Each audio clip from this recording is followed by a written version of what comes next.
എന്തായാലും ഉള്ളിലോട്ട് പോവാം. നമസ്കാരം. നമുക്ക് മേഡത്തിനെ ഒന്ന് പരിചയപ്പെടാം. ഓക്കെ. നമസ്കാരം മേഡം. നമസ്കാരം.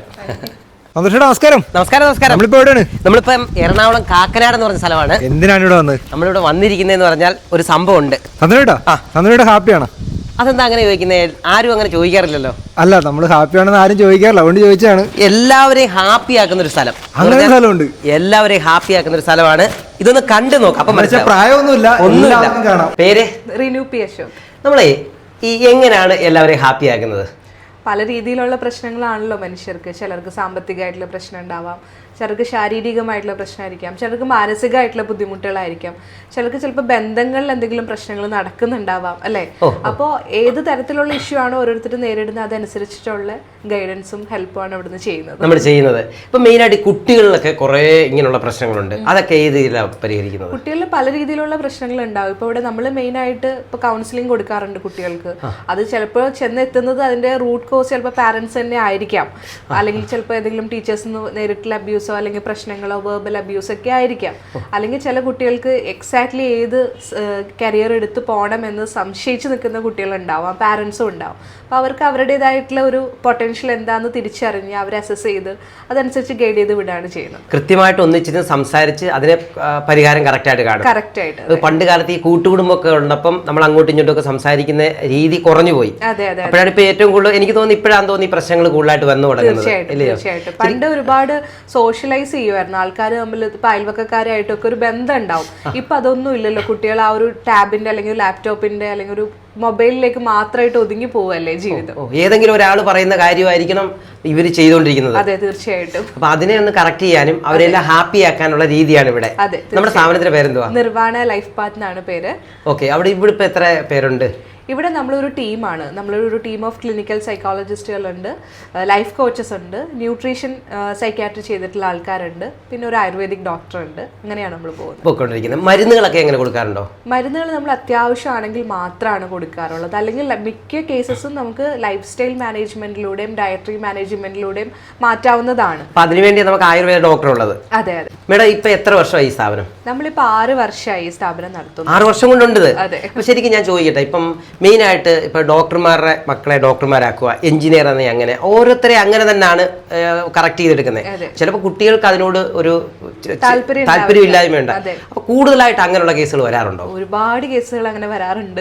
ഉണ്ട്. അപ്പൊ ചിലപ്പോൾ പാരന്റ്സിന് IAS ആക്കണം എന്ന് ആഗ്രഹം ഉണ്ടാവാം, അല്ലെങ്കിൽ ഡോക്ടർ ആക്കണം എന്ന് ആഗ്രഹം ഉണ്ടാവും. പക്ഷെ ശരിക്കും നമ്മൾ ആ കുട്ടീനെ ഇരുത്തി സംസാരിക്കുമ്പോൾ അതിന് താല്പര്യം ഉണ്ടാവാതിരിക്കുക, അല്ലെങ്കിൽ ചിലപ്പോൾ അതിന് പൊട്ടൻഷ്യൽ, ചിലപ്പോൾ അവന്റെ ബ്രെയിനിൽ അതിനുള്ള പൊട്ടൻഷ്യൽ ഉണ്ടാവില്ല. അപ്പൊ നമ്മളോട് ഒരു ടെസ്റ്റ് ചെയ്യും, സൈക്കോമെട്രിക് അല്ലെങ്കിൽ DMIT എന്ന് പറഞ്ഞ ടെസ്റ്റ് ചെയ്യും. അങ്ങനെ ടെസ്റ്റ് ഉണ്ട് പ്രത്യേകമായിട്ട്? ഓ ശരി. അതെങ്ങനെയാ ചെയ്യുന്നത്? ഇത് നമ്മൾ കംപ്ലീറ്റ് അനാലിസിസ് ആണ്. ബ്രെയിൻ മാപ്പിംഗ് എന്ന പോലെ കംപ്ലീറ്റ് ആയിട്ട് അനലൈസ് ചെയ്യാണ്. അപ്പൊ നമുക്ക് ഓരോരുത്തരും നമ്മൾ വ്യത്യസ്തരല്ലേ. അപ്പോൾ ചേട്ടനുള്ള കഴിവായിരിക്കില്ല എനിക്കുണ്ടാവുക, എനിക്കുള്ള കഴിവായിരിക്കില്ല വേറൊരാൾക്ക് ഉണ്ടാവുക, അല്ലേ? അപ്പോൾ നമ്മൾ ആ ഒരാളുടെ ബ്രെയിനിൽ എന്തൊക്കെ കഴിവുകളുണ്ട്, ചിലപ്പോൾ ചിലർക്ക് ടീച്ചർ ആവാനായിരിക്കാം, അല്ലെങ്കിൽ ചിലർക്ക് ഈ പറഞ്ഞ പോലെ ഡോക്ടർ ആവാനായിരിക്കാം. അപ്പം അത് എക്സാക്ട്ലി ഏതാണെന്ന് തിരിച്ചറിയുകയും ഒരാളുടെ പഠന രീതി, ചില കുട്ടികൾ നമ്മൾ കണ്ടിട്ടില്ല, എഴുതിപ്പിക്കുമ്പോൾ ഭയങ്കരമായിട്ട് അവർ ഇറിറ്റേറ്റഡ് ആവും. അപ്പം അവർക്ക് ചിലപ്പോൾ ഉറക്കെ വായിച്ച് പഠിക്കാനായിരിക്കും കഴിവുണ്ടാവുക. അപ്പം ആ രീതിയൊക്കെ നമുക്ക് ഇതിനകത്ത് അറിയാൻ പറ്റും. കംപ്ലീറ്റ് ആയിട്ട് ഒരാളുടെ ബ്രെയിൻ അനാലിസിസ് അറിഞ്ഞ് അതിനെ നമ്മൾ ആ രീതിയിൽ ആ കുട്ടീനെ മോൾഡ് ചെയ്യാനും പഠിപ്പിക്കാനും കരിയറിലേക്ക് ചൂസ് ചെയ്യാനും ഒക്കെ ആയിട്ട് ഹെൽപ്പ് ചെയ്യാണ്. അപ്പോൾ മെയിനായിട്ടൊരു സംഭവം എന്ന് പറഞ്ഞാൽ നമ്മളിൽ എല്ലാവരിലും ഒരു സംഭവം ഉണ്ട്. ആ സംഭവം എന്താണെന്ന് തിരിച്ചറിഞ്ഞ് കൃത്യമായിട്ട് ആ ഒരാളെ ഏറ്റവും വലിയ നിലയിൽ എത്തിക്കുന്ന ഒരു കാര്യമാണ് ഇവർ ചെയ്തുകൊണ്ടിരിക്കുന്നത്. അങ്ങനെ തന്നെയല്ലയോ? തീർച്ചയായിട്ടും. നമ്മളിപ്പോ മോർ ദാൻ ഒരു 1500 ആൾക്കാരെ നമ്മൾ ചെയ്തു. കുട്ടികൾ മാത്രമല്ല കേട്ടോ, വലിയ ആൾക്കാർ ഇപ്പോ IT ഫീൽഡിൽ വർക്ക് ചെയ്യുന്നവരുണ്ടാവും. അപ്പൊ 1-2 പേരെയൊന്നും അല്ല, എണ്ണം പറയാൻ പറ്റാത്തതിന്റെ കൂട്ടുള്ള ആളെ ഈ 6 വർഷം കൊണ്ട് റെഡിയാക്കിയിട്ടുണ്ട്. അപ്പൊ IT ഫീൽഡിൽ വർക്ക് ചെയ്യുന്നവരായിരിക്കാം, പക്ഷെ അവർക്ക് ആ ജോലി വേണ്ട, വേറെ എന്തെങ്കിലും ബിസിനസ് സ്റ്റാർട്ട് ചെയ്യണം. അപ്പൊ ബിസിനസ്സിന് മാനേജ്മെന്റ് കപ്പാസിറ്റി അവർക്ക് ഉണ്ടോ എന്ന് തിരിച്ചറിയാൻ വേണ്ടി നമ്മളെപ്പോലെ ഒരു മിഡ് ഏജിലുള്ള ആൾക്കാരും വന്ന് ചെയ്യാറുണ്ട്. അവരുടെ കരിയർ സ്വിച്ച് ചെയ്യാൻ വേണ്ടിയിട്ട് ചെയ്യാറുണ്ട്. വീട്ടമ്മമാര് പെട്ടെന്ന് എന്തെങ്കിലും ഒരു സാധനം സ്റ്റാർട്ട് ചെയ്യണം, അന്ന് എനിക്ക് അതിനുള്ള കപ്പാസിറ്റി ഉണ്ടോ അത് ചെക്ക് ചെയ്യാൻ വേണ്ടി വരാറുണ്ട്. അത് തന്നെ. അപ്പൊ ഇത് നമ്മളിപ്പോ ഇവിടെ മാത്രമല്ലാതെ നമുക്കിപ്പോ ദൂരെയുള്ള ഒരാൾക്ക് വേറെ ഏത് രീതിയിൽ ഇവിടെ ചെയ്തു കൊടുക്കും? നമുക്ക് ആക്ച്വലി അക്രോസ് ഗ്ലോബിൽ നിന്ന് കസ്റ്റമേഴ്സ് ഉണ്ട്. നമുക്ക് ഓൺലൈനിൽ ചെയ്യാവുന്ന. ഓൺലൈനും ഉണ്ട്. അപ്പൊ നിങ്ങൾ വരാതെ തന്നെ നിങ്ങളുടെ വീട്ടിൽ ഇരുന്നുകൊണ്ട് ഈ സംഭവം എല്ലാം കറക്റ്റ് ചെയ്യാനും പറ്റും. അതെ, തീർച്ചയായിട്ടും പറ്റും. നമുക്കിപ്പോൾ ദുബായിൽ നിന്നും എബ്രോഡിൽ നിന്നൊക്കെ നമുക്ക് കസ്റ്റമേഴ്സ് ഉണ്ട്, വളരെ ഹാപ്പി ആയിട്ടുള്ള കസ്റ്റമേഴ്സ് ഉണ്ട്. അപ്പൊ നമുക്ക് ഇത് മാത്രം, മേഡം മാത്രമല്ല ബാക്കിയുള്ളവരെ കൂടെ നമുക്ക് പരിചയപ്പെടാം. ഓരോരുത്തരെ നമുക്ക് പരിചയപ്പെടാം. നമുക്ക് അടുത്ത ആളെ പരിചയപ്പെടാം. നമസ്കാരം സാറേ. അപ്പൊ അടുത്ത ഹാപ്പി തരുന്ന ആളാണ്. സാറിന്റെ പേര്? മഞ്ജുഷ് എന്നാണ് എന്റെ പേര്. മഞ്ജുഷ്. എത്ര വർഷമായിട്ട് ഈ ഫീൽഡിലുണ്ട്? ഞാനിപ്പോ ഒരു 15 വർഷമായിട്ട് ഈ ഫീൽഡിലുണ്ട്. 15 വർഷം കൊണ്ട് ആൾക്കാരെ ഹാപ്പി ആയിക്കൊണ്ടിരിക്കുക അല്ലയോ? ശരിക്കും നമ്മളിപ്പം ഞാൻ മെയിനായിട്ട് ചോദിക്കുന്ന ഒരു ചോദ്യമുണ്ട്. ഇപ്പം കുട്ടികൾ, ഇപ്പം നമ്മുടെ വീട്ടിൽ കുട്ടികളുണ്ട്. അപ്പം ഈ അച്ഛനമ്മമാർ എങ്ങനെയാണ് കുട്ടികളോട്, അവരോടുള്ള സമീപനം എങ്ങനെ ആയിരിക്കണം? നമ്മൾ കുട്ടികളെ മനസ്സിലാക്കുക എന്നുള്ളതാണ് ശരിക്കും. നമ്മളിപ്പോൾ ശരിക്കും കുട്ടികളെ നമ്മളോട് സംസാരിക്കുമ്പോൾ അവർ പറയുന്നത് എന്നെ കേൾക്കാൻ ആളില്ല എന്നുള്ളതാണ്. അപ്പോൾ ഈ കേൾക്കുക എന്നുള്ളതാണ് ഏറ്റവും ഇമ്പോർട്ടന്റ്. അതിനകത്തൊരു കുഞ്ഞു കഥയുണ്ട്, അതിനകത്ത് പെട്ടെന്ന് ഞാൻ പറയാം. ഒരു തോമസ് ആൽവ എഡിസൺ ബൾബ് കണ്ടുപിടിച്ച അദ്ദേഹത്തെ ശരിക്കും സ്കൂളിൽ നിന്ന് പുറത്താക്കിയതാണ്. പുറത്താക്കിയപ്പോൾ അദ്ദേഹത്തിന് ഒരു നോട്ട് കൊടുത്തു വിട്ടു. ടീച്ചർ കൊടുത്തു വിടുകയാണ്, നിന്നെ ഈ സ്കൂളിൽ പഠിപ്പിക്കാൻ കൊള്ളൂല, നീ ഇത് അമ്മയുടെ കൊടുക്കാൻ പറയാണ്. അപ്പോൾ ഇത് ഇവന് വായിക്കാൻ അറിഞ്ഞൂടാ, ഇവ നേരെ അമ്മയുടെ കൊടുത്തു. അമ്മ അത് വായിച്ചിട്ട് അവനോട് പറയാണ്, മോനെ നീയാണ് ഈ സ്കൂളിലെ ഏറ്റവും മിടുക്കനായ കുട്ടി, നീന്നെ സ്കൂളിൽ പഠിപ്പിക്കാൻ ടീച്ചേഴ്സ് ഇല്ലാത്തതുകൊണ്ട് അമ്മ പഠിപ്പിച്ചാൽ മതി എന്ന് എഴുതിയേക്കുന്നുള്ളൂ. അവനത് വിശ്വസിച്ച് അവൻ 10,000 കണ്ടുപിടുത്തങ്ങളൊക്കെ നടത്തി ഇന്ന് ലോകത്തിലെ ഏറ്റവും വലിയ നമ്മളൊക്കെ പഠിക്കുന്ന ഒരാളായി മാറി. അപ്പോൾ ഈ പാരൻറ്റിങ് എന്ന് പറയുന്നത് വളരെ ഇൻട്രസ്റ്റിംഗ് ആയിട്ടുള്ളൊരു കാര്യമാണ്. നമ്മളിത് ആരും പഠിപ്പിക്കുന്നില്ല.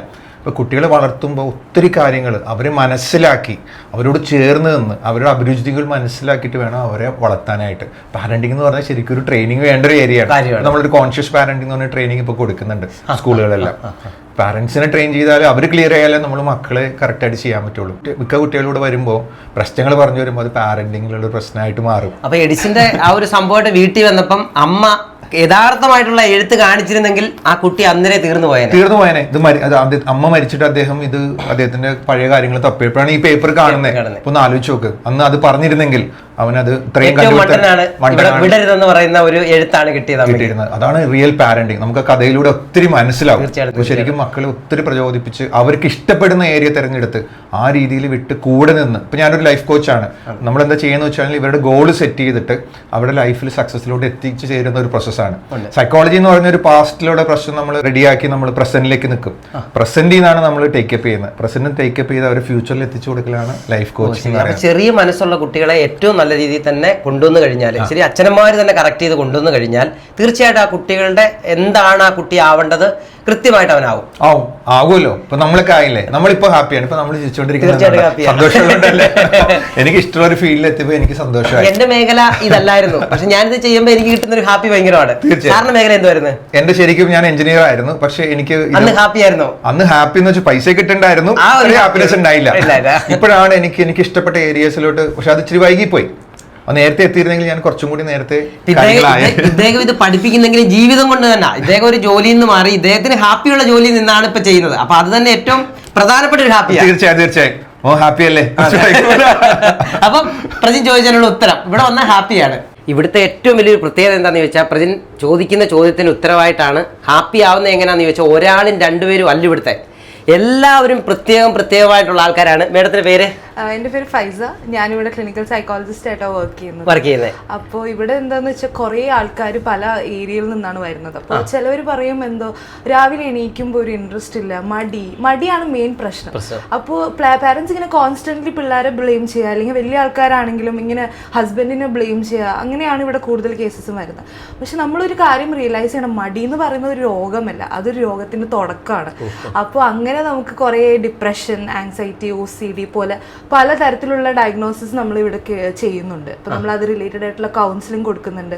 പിന്നെ അതുപോലെ തന്നെ ഫാമിലി ആയിട്ടും കപ്പിളായിട്ടുള്ള കൗൺസിലിംഗ് സെഷൻസ്, തെറപ്പീസ് അതൊക്കെ നമ്മളിവിടെ പ്രൊവൈഡ് ചെയ്യുന്നുണ്ട്. നമുക്ക് ഈ ഡെലിവറി കഴിഞ്ഞിട്ട് വരുന്ന പേരൻസിന് വരുന്ന മാനസികമായിട്ടുള്ള പ്രശ്നങ്ങൾ, ലൈക്ക് പോസ്റ്റ്മോർട്ടം ഡിപ്രഷൻ എന്നൊക്കെ നമ്മൾ പറയും. നമ്മൾ അതിന് വേണ്ടിയിട്ടുള്ള കൗൺസിലിങ്ങും ട്രീറ്റ്മെന്റ് പ്ലാനൊക്കെ ഇവിടെ നിന്ന് കൊടുക്കുന്നുണ്ട്. പിന്നെ അതുപോലെ തന്നെ ഗ്രീഫായിട്ടുള്ള കാര്യം, ഗ്രീഫ് എന്ന് പറയുമ്പോൾ മെയിൻലി പെട്ടെന്ന് ആരെങ്കിലും നമ്മുടെ വേണ്ടപ്പെട്ട ആള് ലൈഫിൽ നിന്ന് ഇല്ലാതെയായിപ്പോയി അല്ലെങ്കിൽ മരിച്ചുപോയി, അത് റിലേറ്റഡ് ആയിട്ടുള്ള കൗൺസിലിങ്ങും അതിന് വേണ്ടിയിട്ടുള്ള തെറപ്യൂട്ടിക് പ്ലാൻസ് ഒക്കെ നമ്മളിവിടെ പ്രൊവൈഡ് ചെയ്യുന്നുണ്ട്. അപ്പൊ എന്ത് പ്രശ്നമായിട്ട് വന്നാലും അതിന് പരിഹാരം വന്ന് ഹാപ്പി ആയിട്ട് വിടത്തുള്ളൂ. അതെ, ഹാപ്പി ആയിട്ടാണ് നമ്മൾ. അപ്പൊ ഹാപ്പി ആക്കാനായിട്ട് ഈ ഓരോ ടീമിലുള്ള ആൾക്കാരും കറക്റ്റ് ചെയ്യുന്നുണ്ട്. അതാണ് ഇവിടുത്തെ ഏറ്റവും വലിയൊരു വിജയം. മേഡം എങ്ങനെ ഇത് മനസ്സിലാക്കാൻ പറ്റും ഓരോരുത്തരുടെ? ഇത് നമ്മൾ ചെയ്തിട്ടുള്ള ഒരു ടെസ്റ്റിന്റെ റിപ്പോർട്ടാണ്. അതൊരു 77 പേജസിന്റെ റിപ്പോർട്ടാണ് ഈ വന്നിരിക്കുന്നത്. അപ്പൊ ശരിക്കും നമ്മുടെ ബ്രെയിൻ എങ്ങനെയാണ് ഫംഗ്ഷൻ ചെയ്യുന്നത് എന്നുള്ളതൊക്കെയാണ് ഇതിനകത്ത് കാണിച്ചിട്ടുള്ളത്. നമ്മുടെ പൊട്ടൻഷ്യൽ എത്രത്തോളം ഉണ്ട്, നമ്മുടെ ഇന്റലിജൻസ് എത്രത്തോളം ഉണ്ട്, നമുക്ക് ഓരോ കാര്യങ്ങൾ എത്രത്തോളം ചെയ്യാൻ പറ്റും. അതുപോലെ ഇപ്പോൾ ലാസ്റ്റ് പേജസ് ഒക്കെ നമ്മൾ നോക്കുവാണെങ്കിൽ ഒരാൾക്ക് എടുക്കാൻ പറ്റുന്ന കരിയേഴ്സിനെ പറ്റിയിട്ടുള്ള ഡീറ്റെയിൽ ആയിട്ട് പറഞ്ഞിരിക്കുകയാണ്. അപ്പൊ എഞ്ചിനീയറിംഗിന് ഓപ്റ്റ് ചെയ്യാൻ പറ്റുന്ന ഒരു ബ്രെയിൻ ആണോ ഈ ഒരു പുള്ളിക്കാരൻ എന്തൊക്കെ പറ്റും എന്നുള്ളതിന് ടെസ്റ്റ്. ശരി, അങ്ങനെയാണ് ഇത് കണ്ടോ, ഓരോന്നിനും കൃത്യമായിട്ടുണ്ട് കേട്ടോ. എല്ലാം കൃത്യമായിട്ട് റെഡിയാക്കി വെച്ചിട്ടുണ്ട്. മാനേജ്മെന്റ് പറ്റുമോ, മെഡിസിൻ പറ്റുമോ, IAS ഓഫീസർ ആവാൻ പറ്റുമോ, അപ്പൊ അങ്ങനത്തെ ഓരോന്നിനും നമ്മുടെ ബ്രെയിനിന് ഓരോ കപ്പാസിറ്റിയാണ് വേണ്ടത് അല്ലേ. അപ്പൊ അതനുസരിച്ചിട്ടാണ് ഈ റിപ്പോർട്ട് വരുന്നത്. ഇവിടെ ഇപ്പൊ ഏകദേശം 6 വർഷമായി ടെസ്റ്റ് ഒക്കെ ചെയ്താണ് കുട്ടികളെയും എല്ലാവരെയും കറക്റ്റ് ചെയ്യുന്നത്. അപ്പൊ എത്രത്തോളം വിജയം കണ്ടെത്തിയിട്ടുണ്ട്? നമ്മുടെ അടുത്ത് ടെസ്റ്റ് ചെയ്തിട്ട് ഹാപ്പി അല്ലാണ്ട് പോയിട്ടുള്ള കസ്റ്റമേഴ്സ് ഇല്ല, ദൈവം സഹായിച്ചിട്ട് എല്ലാവരും. കാരണം നമ്മളിവിടെ ഒരു US പേറ്റന്റ്ഷിപ്പിലാണ് ഈ ടെസ്റ്റ് ചെയ്യുന്നത്. അപ്പൊ അത്രയും തന്നെ സർട്ടിഫൈഡ് ആയിട്ടുള്ള ആൾക്കാരുമാണ് കൗൺസിലും ചെയ്യുന്നത്. അപ്പൊ അതിൻ്റെതായിട്ടുള്ള വ്യത്യാസം എന്തായാലും ഉണ്ടാവും. തീർച്ചയായിട്ടും. ഞങ്ങളിപ്പോൾ ഹാപ്പിയായി. സാറേ, ഈ പുതിയ തലമുറ എങ്ങനെ ഹാപ്പിയാക്കാൻ പറ്റും? എല്ലാവരോടും പറയാനുള്ളതെന്ന് വെച്ച് കഴിഞ്ഞാൽ എന്ത് പ്രശ്നം ഉണ്ടെങ്കിലും അത് തുറന്നു പറയാം. അതിപ്പോൾ വീട്ടിലായിക്കോട്ടെ, നമ്മുടെ സുഹൃത്തുക്കളോടായിക്കോട്ടെ, അവരിൽ പരിഹരിക്കപ്പെട്ടില്ലെങ്കിൽ നമ്മളൊക്കെ ഉണ്ടല്ലോ, നമ്മൾ സപ്പോർട്ട് ചെയ്യാം. നമ്മൾ ഹാപ്പി ആവണോ, അവർ ഹാപ്പി ആവണോ, ഈ ലോകം ഹാപ്പി ആവണോ. അപ്പൊ നേരെ ഇങ്ങ് പോരുവാ, ഹാപ്പിയാക്കി ഇവിടത്തുള്ളു. മേഡം, ഇവിടെ വരുന്നവർ വേറെ എന്തൊക്കെയാ ചെയ്യുന്നത്? ഇവിടെ നമുക്ക് ഇൻഡിവിജ്വൽ സെക്ഷൻസ് മാത്രമല്ല, നമ്മൾ ഒരു ഗ്രൂപ്പ് സെഷൻസ്. ഇപ്പം നമുക്കറിയാം, നമുക്ക് പലപ്പോഴും എല്ലാവരും ഒരു മൊബൈലിലേക്ക് ചുരുങ്ങി പോവാണല്ലേ ലോകം. മനുഷ്യരെ കാണുന്നില്ല, സോഷ്യൽ അനിമൽ എന്നാണ് മനുഷ്യനെ പറയാ അല്ലേ, സാമൂഹിക ജീവികളാണ്. അപ്പം നമ്മൾ സോഷ്യലായിട്ട് ഇടപെടാനും എല്ലാത്തിനുമായിട്ട് വർക്ക്ഷോപ്സ് നടത്താറുണ്ട്. ഗ്രൂപ്പായിട്ടുള്ള വർക്ക്ഷോപ്പുകളെല്ലാം കുട്ടികൾക്കുണ്ട്, പാരൻസിനുണ്ട്, വലിയ ആൾക്കാർക്കുണ്ട്. റിലാക്സേഷന് വേണ്ടിയിട്ടുള്ള സെഷൻസ് ഇതെല്ലാം നമ്മളിവിടെ പ്രൊവൈഡ് ചെയ്യുന്നുണ്ട്. അപ്പോൾ നമ്മൾ വീഡിയോ എല്ലാം കണ്ട് ഹാപ്പിയായി. ശരിക്കും ഇവിടെ വരേണ്ട വഴി എങ്ങനെയാണ് മേഡം? നമ്മുടെ ബ്രാഞ്ച് ആക്ച്വലി കാക്കനാട് തൃക്കാക്കരയിലാണ് ലൊക്കേറ്റ് ചെയ്തിരിക്കുന്നത്. അപ്പോൾ നമ്മൾ ഗൂഗിളിൽ പോയി കഴിഞ്ഞാൽ കറക്റ്റായിട്ട് അതിൻ്റെ ലൊക്കേഷൻ കിട്ടും. അപ്പോൾ ഇവിടെ വന്നിട്ട് നമ്മളെ കോൺടാക്ട് ചെയ്താൽ മതി. അത് മാത്രമല്ല, നമുക്ക് ഓൺലൈൻ ആണെങ്കിലും ഓഫ്ലൈൻ ആണെങ്കിലും നമ്മളിവിടെ കൺസൾട്ടേഷൻ പ്രൊവൈഡ് ചെയ്യുന്നുണ്ട്. ഇവിടെ വരാൻ പറ്റാത്തവർക്കാണെങ്കിൽ ലോകത്ത് എവിടെ നിന്നാലും ഓൺലൈനിലുണ്ട്. കൂടാതെ ഈ വീഡിയോയിൽ നമ്പറുണ്ട്, കമന്റ് ബോക്സിൽ നമ്പറുണ്ട്. തീർച്ചയായിട്ടും വിളിച്ചിട്ട് എത്താം.